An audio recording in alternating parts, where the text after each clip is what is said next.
I am curious, where does The Guardian have the ink in order to publish this garbage? Because what's happening in Britain right now is quite concerning. Like, you have people arrested for posting emojis on social media. You would think that a press that actually serves the will of the people and tries to hold politicians accountable would just keep printing articles after articles condemning what's happening. Like they would be horrified, especially since you're the press and you require free speech.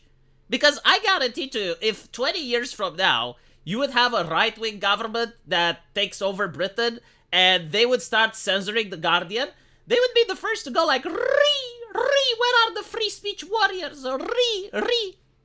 It's kind of funny, free speech is theoretically a human right. Like, the United Nations considers your ability to speak freely as something inherently human. Like, it should not be taken away from you.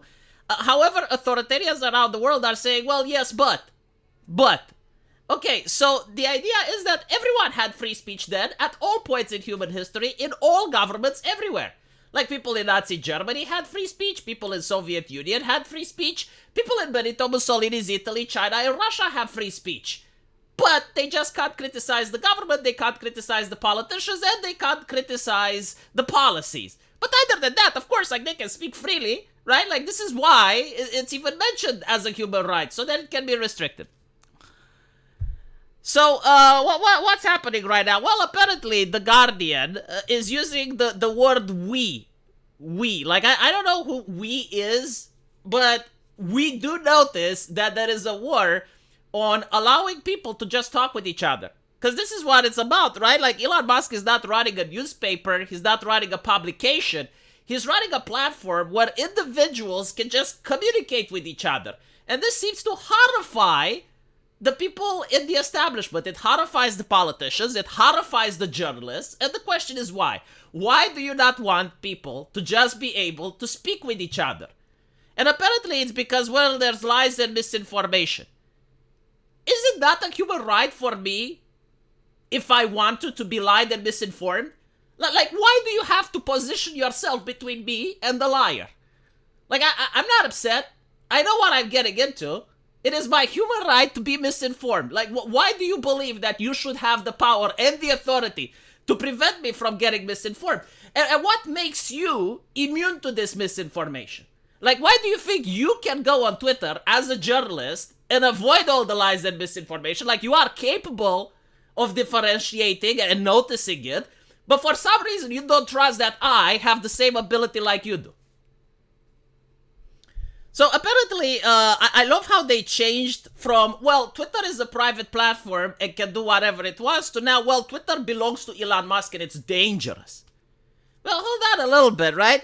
I noticed with the Twitter files that the government was pressuring Twitter, and now Zuckerberg is coming out and he's saying, well, yeah, like, these governments, especially the American government, which has a constitution that guarantees free speech, they are laundering the censorship through the private sector. They're basically saying, well, yeah, like, we can't censor because we're the government, but we can force these corporations to censor on our behalf.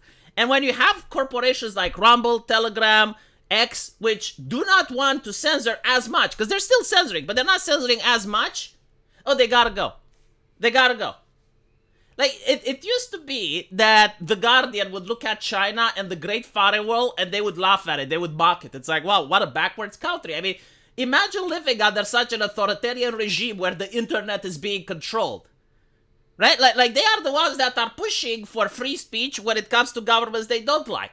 Like the Arab Spring, for instance. Oh, then let's push for more free speech. Like, people should express themselves, right? In Iran, oh, like, we need to help the women that are fighting against wearing the burqa. I mean, right, so they need free speech. But what is free speech in Western countries? Well, actually, no, we need to censor. We need to start censoring because it's unacceptable.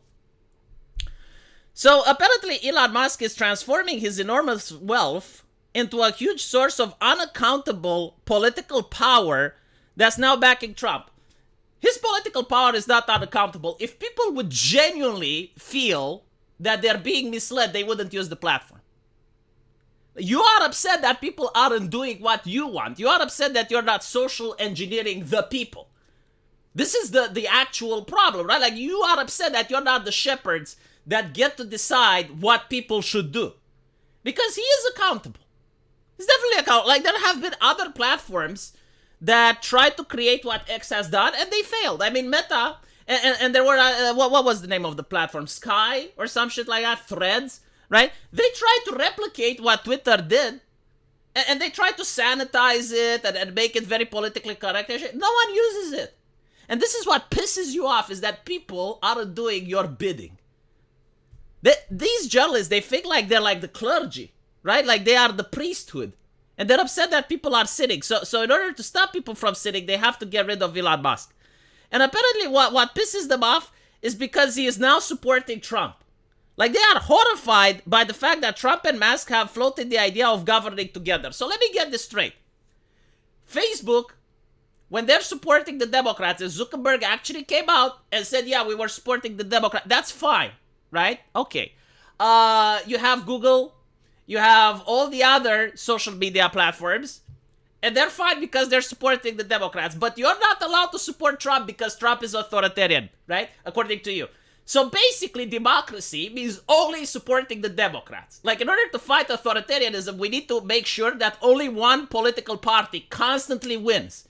And they're not held accountable for their decisions. They're not held ever accountable for what they do. No. Everyone should constantly vote left in order to save democracy. The right should never be allowed to be in power.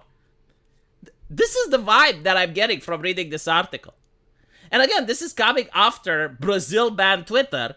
And what the left doesn't want to mention, and I actually looked through many social media articles as well as official publications from legacy media, none of them mentions that the reason Elon Musk didn't want to comply is because the Brazilian government wanted him to censor the people in secret and make it look like Twitter was censoring them. That's the issue. It's not that he got an official order from the Brazilian authorities to censor sitting senators and to censor members of the press in Brazil. No. It is that they said you need to censor these people. Do not tell them why they got censored and make it look as if they violated Twitter's TOS. Keep it secret. Do not mention that we are the ones that have started the censorship. In which case, I understand why Elon Musk said no. But apparently, according to this journalist, no, like, this is how things should be done. Like, the government should ask in secret, behind closed doors, and people should be banned so that the public thinks that is the platform that is causing the censorship, not the government, because the government has free speech. Which is kind of funny, because it's actually in the Brazilian constitution as well. So yeah, like, you have a country like Britain, which is putting people in prison for tweeting emojis on Facebook. Like, they can't figure out any other way to deal with this problem, right? Like, there is absolutely no other way besides imprisoning people, imprisoning old ladies, imprisoning women for being cheeky little shits online. This is the punishment that the British government thinks is equitable and thinks it's normal and healthy to put people behind bars because they tweet shit online, right? And you have now this rag, this publication from Britain that's lecturing an American, well, actually, you don't live correctly. Actually, we're afraid because you're allowing people to speak on your platform. I'm willing to bet that if America would have asked Elon Musk to censor Robert Reich and do it in secret and just say, well, he violated the TOS, I think Robert Reich would be a little bit upset. I think when it would happen to him, when the censorship would come at him, that's when he would care. And what's interesting is that they say, well, Elon Musk has spread misinformation over 40 blah, blah, blah. And it's like, well, how did you know? How did you know? And if you figure out, why do you assume that other people didn't figure out? Like, do you not think that I have the ability to use my own mind and figure out when someone is lying to me? Then actually, like, look at this shit. They're talking about a video that Elon Musk shared, which is Kamala Harris using an AI voice. And it is so fucking obvious for everyone over the age of 5 that it is a parody. Like, there is absolutely no way that any person that has 2 neurons to rub together and create a synapse do not realize that, yeah, this is obviously a parody. But then you have journalists at The Guardian and they just can't figure out it's a parody. They actually thought that, no, like, this is what Elon Musk is doing and it's a deep fake and it's horrifying.